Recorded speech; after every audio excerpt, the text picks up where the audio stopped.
God calls Abraham. Abraham was a good man who trusted in God. God asked Abraham to leave his home, his country, and his family, and go to another land. He promised to bless him and to make him the father of a great nation. Abraham had a good home, with large flocks of sheep and cattle. But when God told him to leave, he took his wife Sarah, his nephew Lot, and his servants, and set out for Canaan. Along the way, God appeared to Abraham and told him, "I will give you this land to your children."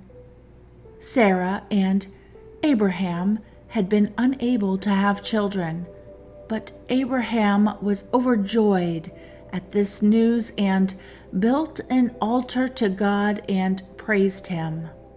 Later, Abraham took his family to Egypt, for there was a terrible famine.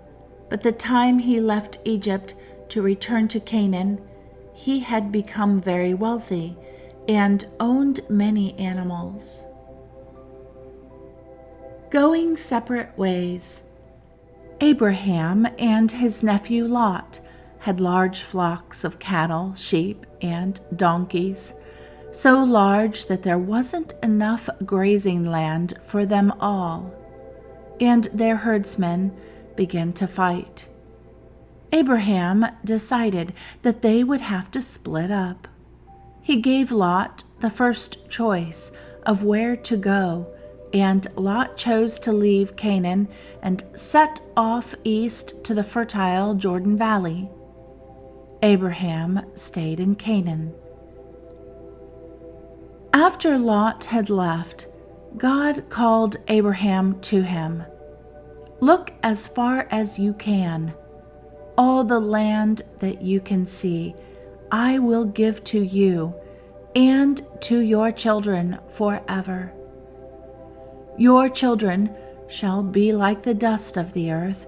There will be so many of them that no one will be able to count them." God's promise.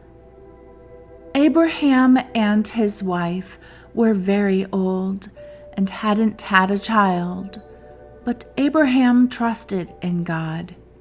God told him that he would be a father and that he would have too many descendants to count, as many as the stars in the sky, and that the land would belong to him.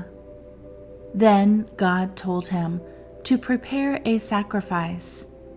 That evening God spoke to him again, telling him that his descendants would be slaves in a country not their own for 400 years, but they would at last be free and would return to their own land.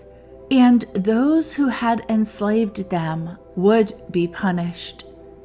When the sun had set and darkness had fallen, a smoking fire pot with a blazing torch appeared and passed between the pieces of the sacrifice as a sign to Abraham from God.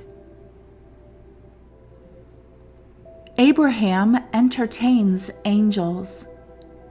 Not long after this, Abraham saw 3 strangers passing by. He hurried out to meet them and offered to bring water to wash their feet and food for them to eat while they rested in the shade of a nearby tree. Sarah baked some bread while Abraham brought his choicest meat for the men to eat and milk for them to drink. Then one of the men, who was really God, asked Abraham where his wife was.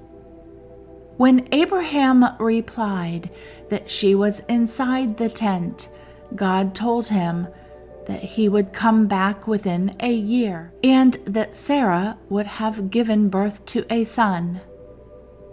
Sarah was listening in the tent and could not help laughing out loud, for she was far too old to have children. But God asked, "Why is Sarah laughing? Nothing is too hard for the Lord." Sure enough, 9 months later, Sarah gave birth to a baby boy and named him Isaac, which means he laughs.